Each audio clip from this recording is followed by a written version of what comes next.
good morning, or possibly good afternoon, or good evening. I don't know what time it is where you are. Either way, welcome back to this fifth part in my 10-part series on Icelandic pools, lagoons, spas, hot springs, geothermal experiences. There are 10 of them that are sort of aimed more at tourists than locals, and I'm giving you a little tour of them, comparing them, contrasting them, and seeing how many points they all earn in the aim of finding out which is the best one in Iceland. Today we're at Krauma, which is on the, it's not quite on the west coast, it's a little way inland, but it's on the west. And it's one that I looked forward to for a long time because I spotted it in the Reykjavik grapevine in 2016, cut it out, stuck it in there so I remembered when it was open, and it took until the summer of 2022 to finally go and visit it. So, did it live up to expectations? Let's examine it and see how it goes. As usual, I'm going to start with how easy it is to get to. Do you need a car for it, or is it on public transport? I don't think you'll be surprised to hear it's not on public transport. I'm sure there'll be tours to it. And if you're doing a tour of the west coast area, the Sagaland tours, you'll probably come and visit the hot spring there, but it's not the same as being on public transport, so yes, you do need a car for that, so 0 points. As for private showers, yes, it does have private showers, so if I haven't mentioned it in previous videos, which I have if you haven't watched them, you need to wash without swimsuit and with soap. There's certain areas marked on a map.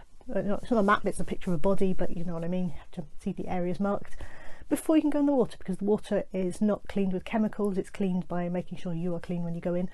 So private showers, yes, point for that. The first big batch of points I offer is for the facilities, what is available at this place, and the first question I always ask is it swimmable?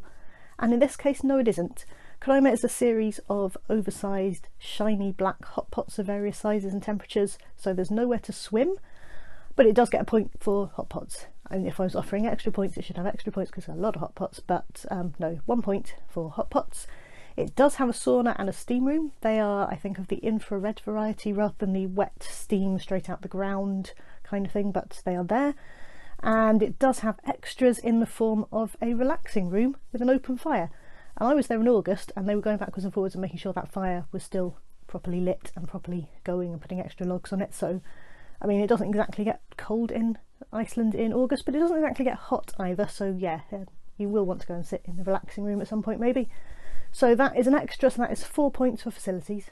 Next, your in-water experience, and the first thing I do here is in-water drinks. Now, Krauma does have in-water drinks. You can indeed have a drink in the water, but it doesn't have a bar, and it doesn't have a system where you have to go and get your wallet from the changing rooms and go up to a window like some of the others do. What this has is, if you see a waiter, you grab the waiter, you request a drink, you give him your name, I say him, you give the waiter your name, and then you go and pay it off as you leave, which strikes me as a system that is very much open to people forgetting to pay as they go out or something like that. So if I was them, I would be adjusting this system, but it is there. You can have a drink in the water, so I'm giving it half a point for that. It doesn't have free towels, does have towels you can hire, so we'll give them a point for that, because you don't want to be taking a wet towel home with you really. When you can take your own towel if you want to, I do, but towels are there to hire. Robes are there to hire. I don't think you particularly need them. I never think you'll particularly need them, but they are there, so a point for that. And the view. So the view looks out over the hot spring that powers the place. It's Europe's biggest hot spring. Its name is Daldaltungur, and it provides the hot water for the entire west of Iceland region, so it provides it for the big towns of Borgarnes and Akranes down the road, and also all the villages. I camp on the other side of the field sometimes, and the river is steaming there. They have a greenhouse full of tomatoes and things, and now they're harnessing that hot water for Krauma, and they have built it so that it's got 2 walls out the front, and then they dip down in the middle. There's a hot pot in the middle, and you can look out straight over the hot spring, but also straight over the gravel car park. So it's not a great view, but it's not a terrible view because there's that hot spring front and centre, but so is the gravel car park. So I'm going to give it 1 out of 3. I don't think it's quite exciting enough to merit 2 out of 3. It's certainly not a 3 out of 3 view, but it's not a terrible view, so we'll give it that. So I think that comes to 3.5 points altogether for your in-water experience. Next, the thing that I've been trying not to call vibes, I'm trying to get used to calling polar bear points. What do I think of it? How do I like it? How many points am I going to award it out of 3? So this is difficult because I looked forward to this place for 6 years. I love the west of Iceland. I like everything about it, but I still kind of feel like this is what you get at your normal swimming pool.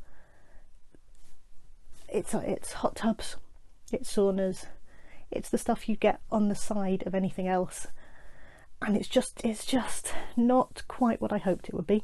It's very well done, everything is very shiny, the hot tubs are perfectly round, all the buildings are perfectly square, it's got the hot spring right there.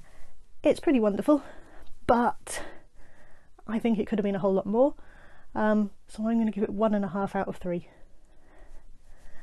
I want to like it more than I do, particularly after I looked forward to it for so long, but I don't think that Krauma is the one that I would go to if I was in that area. So yeah, 1.5 out of 3 for polar bear points. So how much does this one cost? Because the price can sometimes have a quite dramatic effect on the points scored. Krauma's adult, average, daytime, no frills, just ordinary entry is 5,900 Icelandic krona, which works out about £35. If you've been watching so far, you'll know that I'm running this on a very awkward scale of, I think, -5 up to 2 points, because it skews the things really awkwardly to score them from 1 to 10, even though there are 10 of them. Krauma scores 0 points because it's not one of the really expensive ones that I'm taking points off for, but it's also not one of the cheaper ones that I'm adding points for. So 0 points for price, and altogether that is 1 point for showers, 4 points for facilities, 3.5 points for your in-water experience, 1.5 polar bear points, no points for price. If I've done my maths right, comes to 10 points for Krauma. So how does Krauma compare to the 4 that have come before, and do I think that that is reasonable? So at the bottom so far we've got the Secret Lagoon on 8.5 points, Blue Lagoon on 9.5 points, Krauma on 10, Mivat Nature Baths on 12.5, and Fontana sitting at the top on 17.5. Does that seem reasonable?